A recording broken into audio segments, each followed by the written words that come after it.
May magkaangkas sa motorsiklo na sugatan matapos sumemplang sa Commonwealth Avenue sa Quezon City kagabi. Nagkasalpukan naman ang isang jeep at taxi matapos ang ilang oras. Ang mainit na balita hatid ni James Agustin.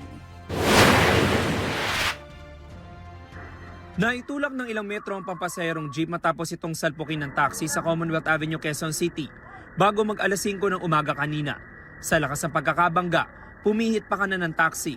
Nawasak ang harapang bahagi, nabasag ang windshield at nayupi ang hood ng taxi. Ang jeep naman nayupi rin ang kaliwang likurang bahagi. Nasugatan sa kamay ang 42 anyos sa taxi driver.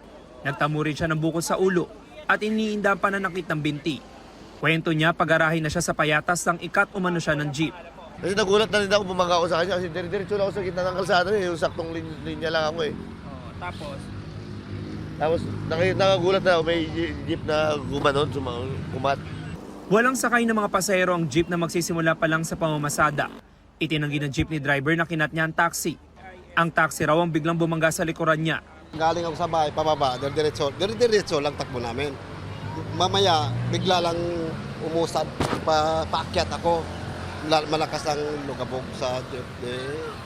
Ang nakarating ako doon, tapos doon, pagdating doon sa baba, tiningnan ko, wasak. Binalikan ko agad siya. Kasi...